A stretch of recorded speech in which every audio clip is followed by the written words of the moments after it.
Los dolores del mundo. A menos que el sufrimiento sea el objeto directo e inmediato de la vida, nuestra existencia fracasará por completo en su objetivo. Es absurdo considerar que la enorme cantidad de dolor que abunda por todas partes en el mundo y que tiene su origen en necesidades y carencias inseparables de la vida misma, no sirve para nada y es el resultado de una mera casualidad. Cada desgracia aislada, tal como se presenta, parece sin duda algo excepcional, pero la desgracia en general es la regla. No conozco mayor absurdo que el que proponen la mayoría de los sistemas filosóficos al declarar que el mal es negativo en su carácter. El mal es justamente lo positivo, hace sentir su propia existencia. Leibniz se preocupa particularmente de defender este absurdo y trata de reforzar su posición valiéndose de un sofisma palpable y mezquino. El bien es lo negativo. En otras palabras, la felicidad y la satisfacción implican siempre algún deseo cumplido, algún estado de dolor puesto fin. Esto explica el hecho de que, por lo general, el placer no nos resulte tan agradable como esperábamos, y el dolor mucho más doloroso. El placer en este mundo, se ha dicho, supera al dolor, o en todo caso hay un equilibrio entre ambos. Si el lector desea comprobar en breve si esta afirmación es cierta, que compare los sentimientos respectivos de dos animales, uno de los cuales se dedica a comerse al otro. El mejor consuelo en una desgracia o aflicción de cualquier clase será pensar en otras personas que se encuentran en una situación aún peor que la propia, y esta es una forma de consuelo al alcance de todos. Pero qué horrible destino significa esto para la humanidad en su conjunto.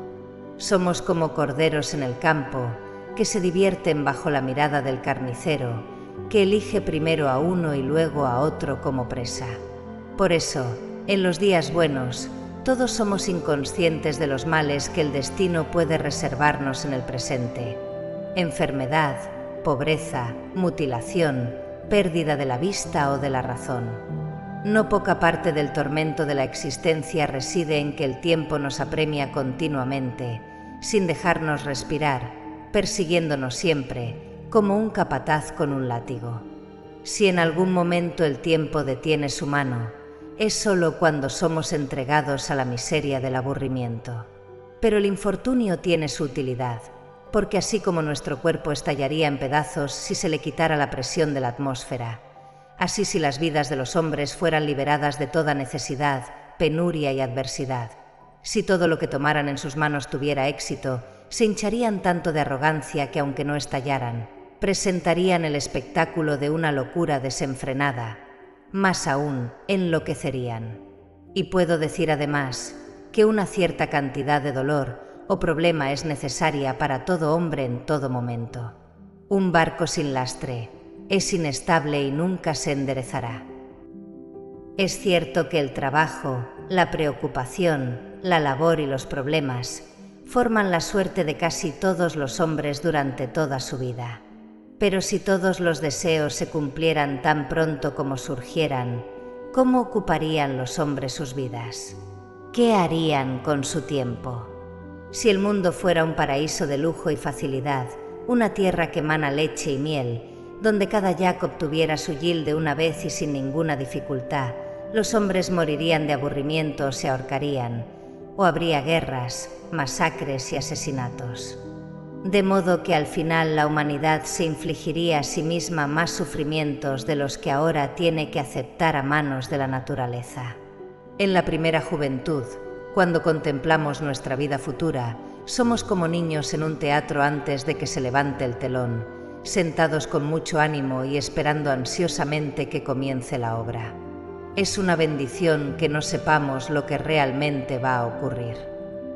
Si pudiéramos preverlo, habría momentos en que los niños parecerían prisioneros inocentes, condenados, no a muerte, sino a cadena perpetua, y todavía inconscientes de lo que significa su sentencia. Sin embargo, todo hombre desea llegar a la vejez, es decir, a un estado de vida del que pueda decirse, hoy es malo y mañana será peor, y así hasta el peor de todos. Si tratáis de imaginar, en la medida de lo posible, la cantidad de miseria, dolor y sufrimiento de todo tipo que el Sol ilumina en su curso, admitiréis que sería mucho mejor si en la Tierra, tan poco como en la Luna, el Sol fuera capaz de provocar los fenómenos de la vida, y si aquí como allí, la superficie estuviera todavía en un estado cristalino. De nuevo, puedes considerar la vida como un episodio inútil que perturba la calma bendita de la no existencia. Y en cualquier caso, aunque las cosas te hayan ido tolerablemente bien, cuanto más vivas más claramente sentirás que en conjunto la vida es una decepción, más aún, un engaño. Si dos hombres que fueron amigos en su juventud se encuentran de nuevo cuando son viejos, después de haber estado separados durante toda una vida, el principal sentimiento que tendrán al verse será de completa decepción ante la vida en su conjunto, porque sus pensamientos se trasladarán a aquella época anterior en que la vida parecía tan hermosa cuando se extendía ante ellos a la luz rosada del amanecer, prometía tanto y luego realizaba tan poco. Este sentimiento predominará tan completamente sobre todos los demás que ni siquiera considerarán necesario expresarlo con palabras, pero en ambos lados será asumido silenciosamente y formará la base de todo lo que tengan que hablar. El que vive para ver 2 o 3 generaciones es como un hombre que se sienta algún tiempo en la caseta del prestidigitador en una feria y presencia la actuación 2 o 3 veces seguidas. Los trucos fueron concebidos para ser vistos una sola vez, y cuando ya no son una novedad y dejan de engañar, su efecto desaparece. Aunque no hay nadie a quien envidiar por su suerte, hay innumerables personas cuyo destino es deplorable. La vida es una tarea por hacer. Está bien decir defunctus est, significa que el hombre ha cumplido su tarea. Si se trajeran niños al mundo por un acto de pura razón, ¿seguiría existiendo la raza humana? ¿No preferiría un hombre sentir tanta simpatía por la generación venidera como para evitarle la carga de la existencia? O en todo caso, ¿no se encargaría, él mismo, de imponerle esa carga a sangre fría? Se me dirá, supongo, que mi filosofía no tiene consuelo, porque digo la verdad, y la gente prefiere estar segura de que todo lo que el Señor ha hecho es bueno. Vaya pues con los curas, y deje en paz a los filósofos. En todo caso, no nos pidáis que acomodemos nuestras doctrinas a las lecciones que os han dado. Eso es lo que harán por vosotros esos bribones de falsos filósofos. Pedidles cualquier doctrina que os plazca, y la tendréis. Vuestros profesores universitarios están obligados a predicar el optimismo, y es una tarea fácil y agradable trastornar sus teorías. He recordado al lector que todo estado de bienestar, todo sentimiento de satisfacción es negativo en su carácter, es decir, consiste en liberarse del dolor, que es el elemento positivo de la existencia. De esto se deduce que la felicidad de una vida dada debe medirse no por sus alegrías y placeres, sino por la medida en que ha estado libre del sufrimiento, del mal positivo. Si este es el verdadero punto de vista, los animales inferiores parecen disfrutar de un destino más feliz que el hombre. Examinemos la cuestión un poco más de cerca. Por variadas que sean las formas que adopten la felicidad y la miseria humanas, que llevan al hombre a buscar la una y a rehuir la otra, la base material de todo ello es el placer o el dolor corporal. Esta base es muy restringida. Es simplemente salud, alimento, protección contra la humedad y el frío, la satisfacción del instinto sexual, o bien la ausencia de estas cosas. Por consiguiente, en lo que se refiere al placer físico real, el hombre no está en mejor situación que el bruto, excepto en la medida en que las mayores posibilidades de su sistema nervioso le hacen más sensible a todo tipo de placer, pero también, hay que recordarlo, a todo tipo de dolor. Pero entonces, comparado con el bruto, fuertes son las pasiones que se despiertan en él. Inconmensurable diferencia hay en la profundidad y vehemencia de sus emociones. Y sin embargo, en un caso como en el otro, todo para producir al final el mismo resultado, a saber, salud, alimento, vestido, etc. La fuente principal de toda esta pasión es ese pensamiento por lo que está ausente y futuro, que, con el hombre, ejerce una influencia tan poderosa sobre todo lo que hace. Este es el verdadero origen de sus preocupaciones, sus esperanzas, sus temores, emociones que le afectan mucho más profundamente de lo que podría ser el caso con esas alegrías y sufrimientos presentes a los que el bruto está confinado. En sus facultades de reflexión, memoria y previsión, el hombre posee, por así decirlo, una máquina para condensar y almacenar sus placeres y sus penas. Pero el bruto no tiene nada de eso. Cada vez que sufre, es como si sufriera por primera vez, aunque antes le hubiera sucedido lo mismo varias veces. No tiene el poder de resumir sus sentimientos. De ahí su carácter despreocupado y plácido, cuánto hay que envidiarlo. Pero en el hombre entra la reflexión, con todas las emociones a que da lugar. Y tomando los mismos elementos de placer y dolor que son comunes a él y al bruto, desarrolla su susceptibilidad a la felicidad y a la miseria hasta tal punto que, en un momento el hombre es llevado en un instante a un estado de deleite que puede incluso resultar fatal, en otro a las profundidades de la desesperación y el suicidio. Si llevamos nuestro análisis un paso más allá, encontraremos que, para aumentar sus placeres, el hombre ha añadido intencionadamente al número y presión de sus necesidades, que en su estado original no eran mucho más difíciles de satisfacer que las del bruto. De ahí el lujo en todas sus formas, la comida delicada, el uso del tabaco y el opio, los licores espirituosos, las ropas finas y las 1001 cosas que considera necesarias para su existencia. Y por encima y más allá de todo esto, hay una fuente separada y peculiar de placer, y por consiguiente de dolor, que el hombre ha establecido para sí mismo, también como resultado del uso de sus poderes de reflexión. Y esto le ocupa fuera de toda proporción con su valor, es más, casi más que todos sus otros intereses juntos.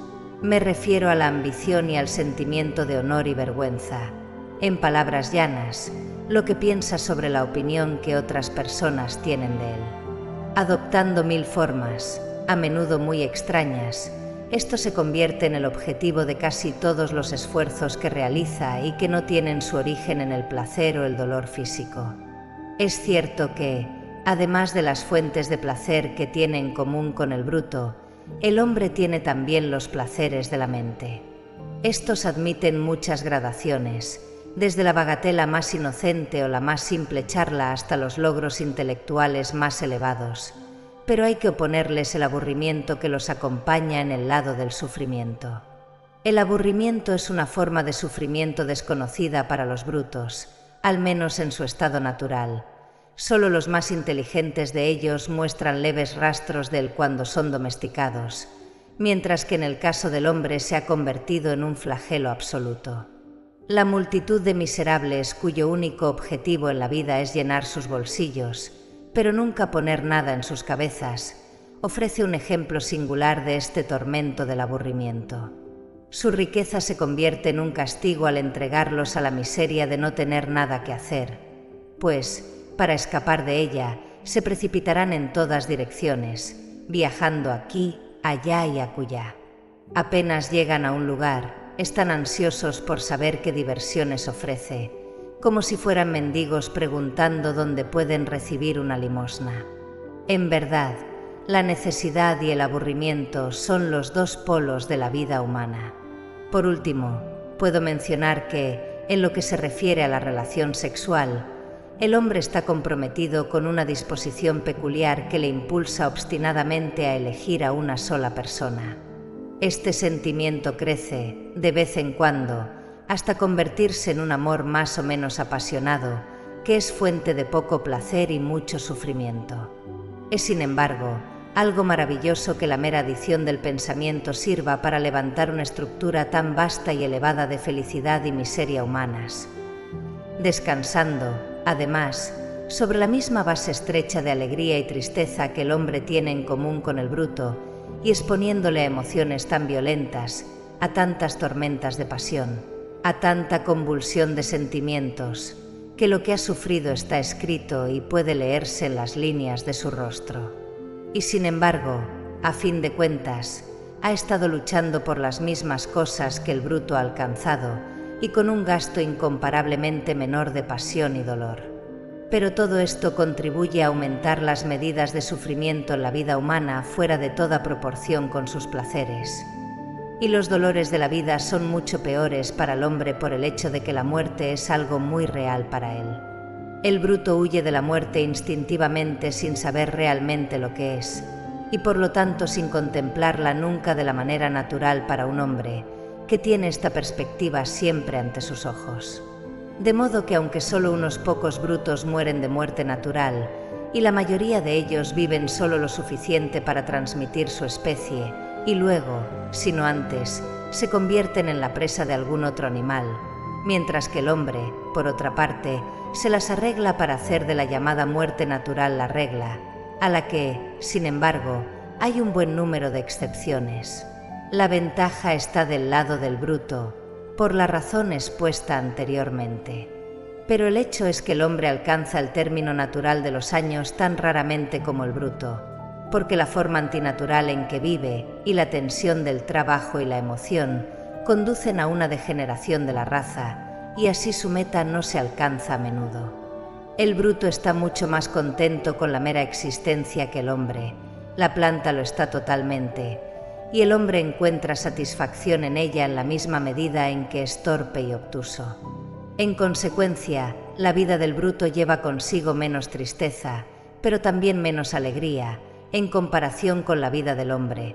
Y si bien esto puede atribuirse, por un lado, a que está libre del tormento de la preocupación y la ansiedad, también se debe al hecho de que la esperanza, en cualquier sentido real, es desconocida para el bruto.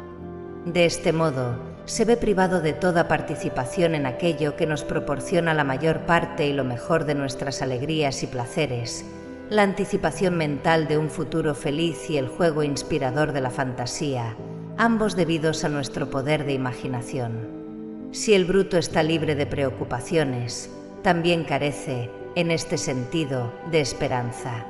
En cualquier caso, porque su conciencia se limita al momento presente, a lo que puede ver realmente ante sí.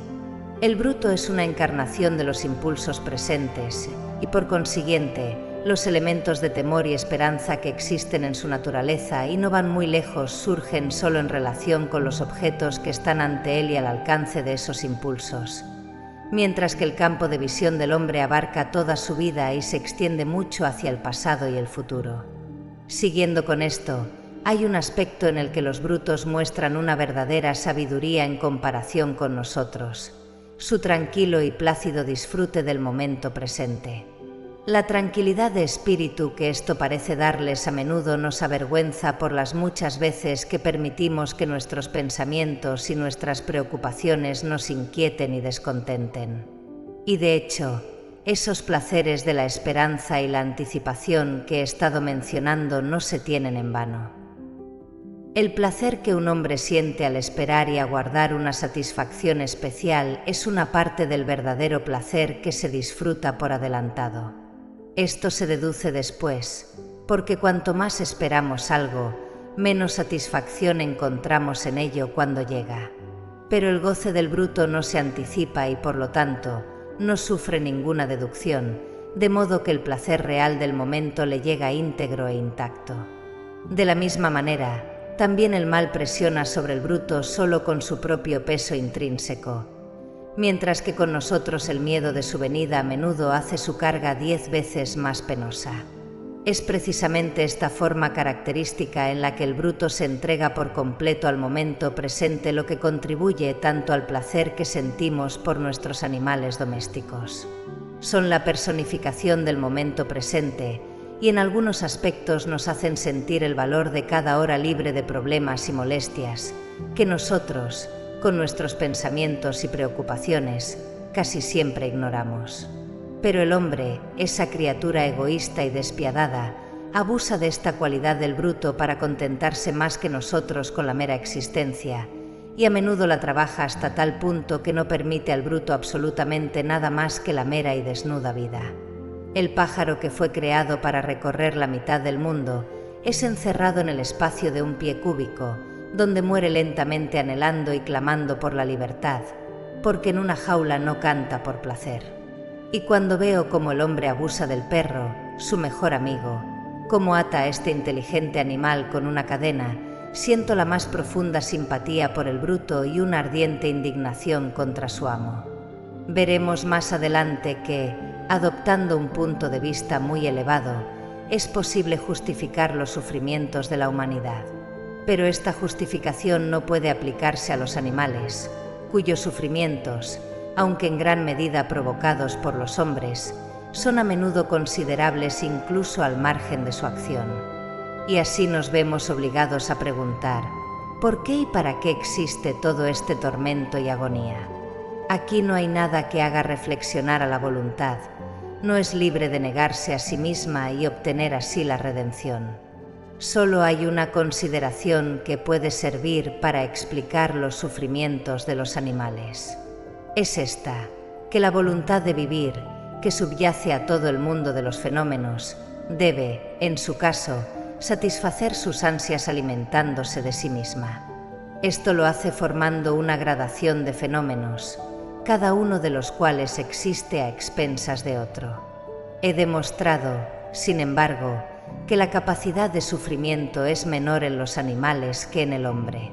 Cualquier otra explicación que pueda darse de su destino será de naturaleza hipotética, si no realmente mítica en su carácter, y puedo dejar al lector que especule sobre el asunto por sí mismo.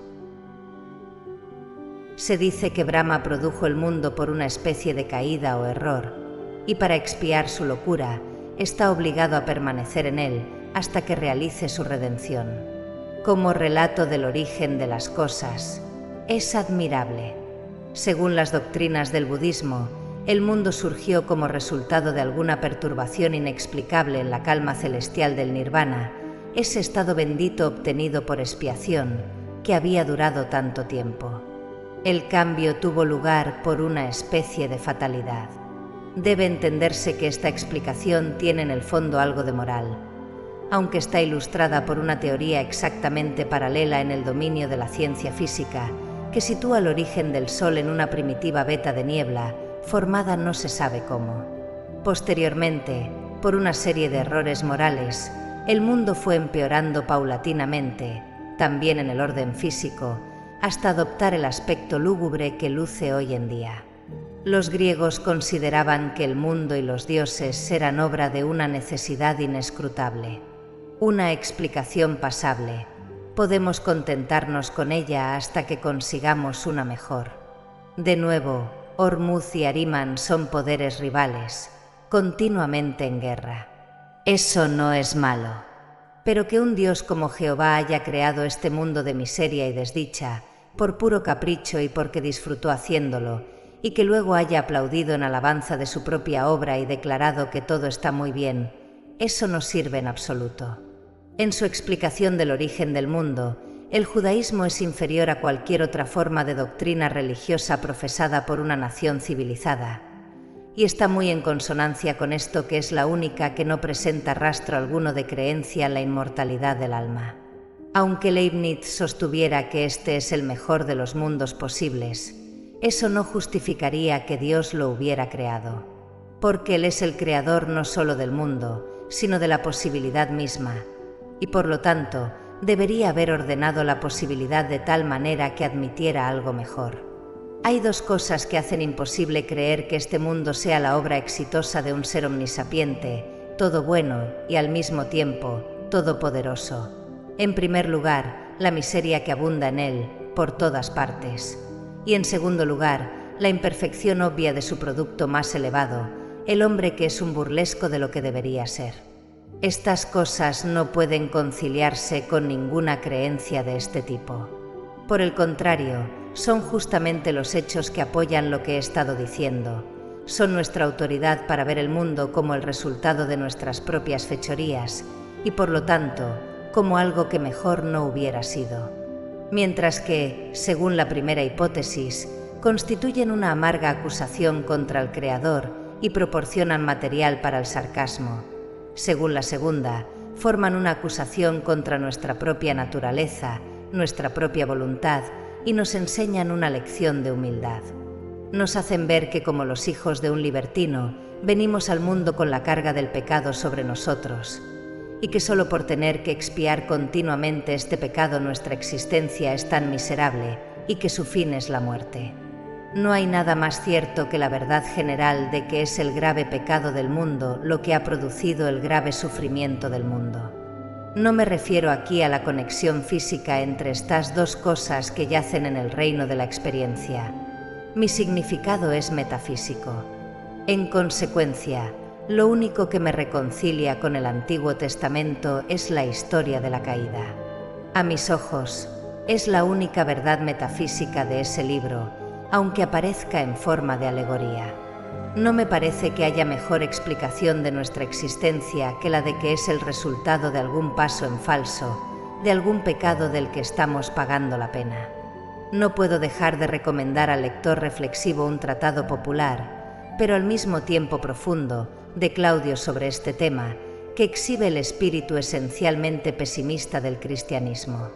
Se titula «Maldito sea el suelo por tu causa». Entre la ética de los griegos y la de los hindúes hay un contraste flagrante.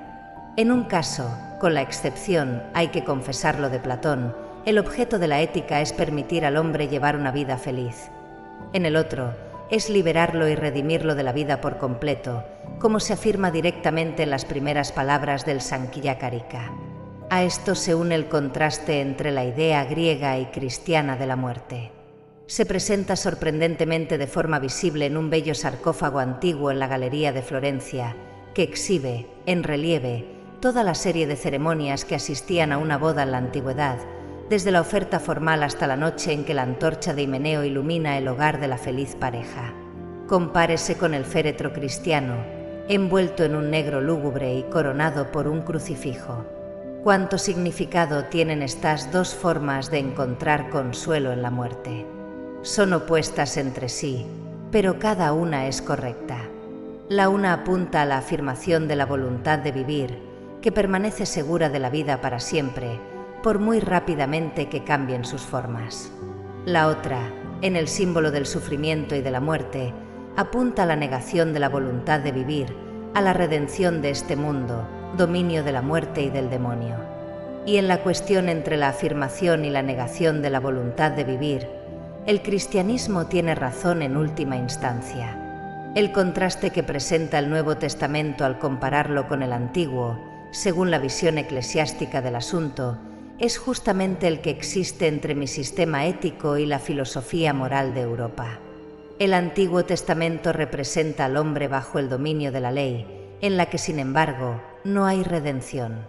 El Nuevo Testamento declara que la ley ha fracasado, libera al hombre de su dominio y en su lugar predica el reino de la gracia, que debe ganarse por la fe, el amor al prójimo y el sacrificio total de sí mismo. Este es el camino de la redención del mal del mundo. El espíritu del Nuevo Testamento es indudablemente el ascetismo, por mucho que vuestros protestantes y racionalistas lo tergiversen para adaptarlo a sus propósitos.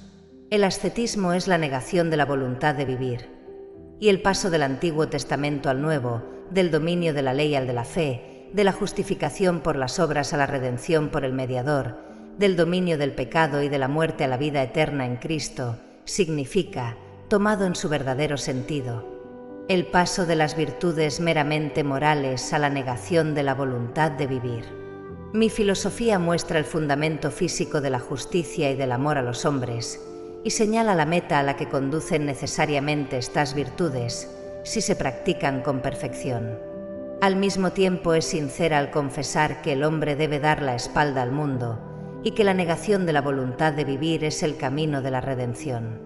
Por lo tanto, está realmente en consonancia con el espíritu del Nuevo Testamento, mientras que todos los demás sistemas están redactados en el espíritu del Antiguo, es decir, tanto teórica como prácticamente. Su resultado es el judaísmo, un mero teísmo despótico.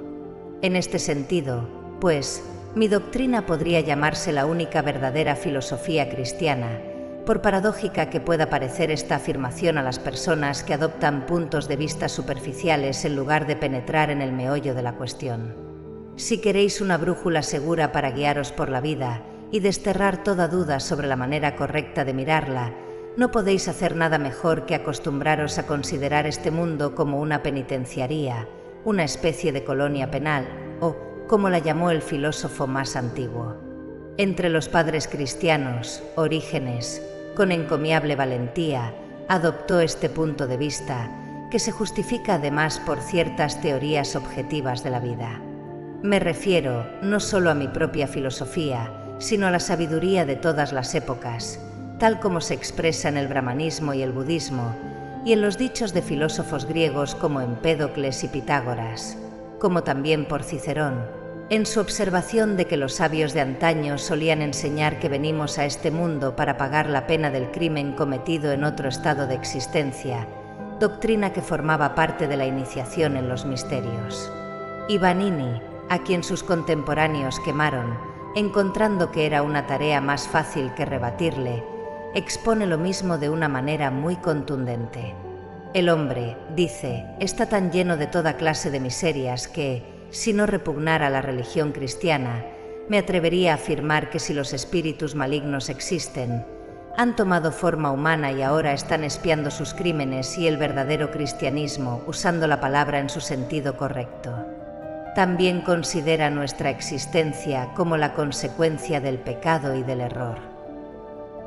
Si te acostumbras a esta visión de la vida, regularás tus expectativas en consecuencia y dejarás de considerar todos sus incidentes desagradables, grandes y pequeños, sus sufrimientos, sus preocupaciones, su miseria, como algo inusual o irregular. Es más, encontrarás que todo es como debe ser, en un mundo en el que cada uno de nosotros paga la pena de la existencia a su manera peculiar. Entre los males de una colonia penal está la sociedad de los que la forman, y si el lector es digno de mejor compañía, no necesitará palabras mías para recordarle lo que tiene que soportar en la actualidad. Si tiene un alma por encima de lo común, o si es un hombre de genio, de vez en cuando se sentirá como algún noble prisionero de Estado, condenado a trabajar en las galeras con criminales comunes, y seguirá su ejemplo y tratará de aislarse. En general, sin embargo, debe decirse que esta visión de la vida nos permitirá contemplar las llamadas imperfecciones de la gran mayoría de los hombres, sus deficiencias morales e intelectuales y el vil tipo de semblante resultante, sin ninguna sorpresa, por no decir indignación, porque nunca dejaremos de reflexionar dónde estamos, y que los hombres que nos rodean son seres concebidos y nacidos en pecado, y que viven para expiarlo. Eso es lo que quiere decir el cristianismo al hablar de la naturaleza pecadora del hombre. Cualquier locura que cometan los hombres, sean cuales sean sus defectos o sus vicios, seamos indulgentes, recordando que cuando estas faltas aparecen en otros, lo que contemplamos son nuestras locuras y vicios. Son los defectos de la humanidad a la que pertenecemos, cuyas faltas, todas y cada una, compartimos. Sí, incluso esas mismas faltas por las que ahora nos indignamos tanto, simplemente porque todavía no han aparecido en nosotros. Son defectos que no están en la superficie, pero existen allá abajo, en las profundidades de nuestra naturaleza, y si algo los llama, vendrán y se mostrarán, tal como ahora los vemos en otros.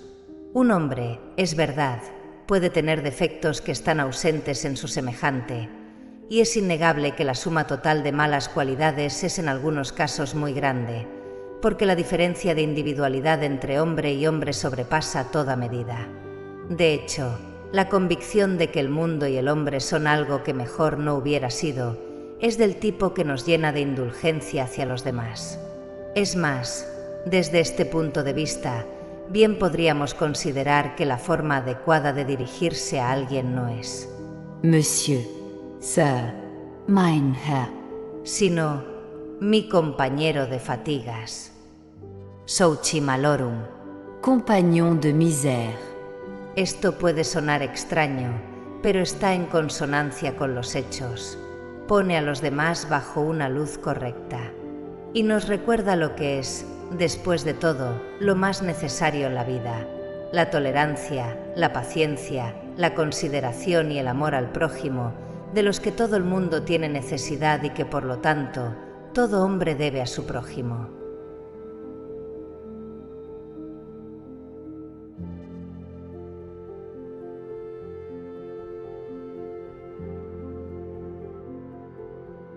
Hasta aquí el vídeo de hoy. ¿Qué opinan sobre esta visión del mundo? ¿Están de acuerdo con la idea de que el sufrimiento es una parte esencial de la vida? ¿O creen que hay espacio para una perspectiva más optimista? Nos encantaría leer sus pensamientos en los comentarios. No olviden suscribirse, dejar su like y activar la campanita para no perderse nuestros próximos contenidos. Gracias por acompañarnos y nos vemos en el próximo vídeo.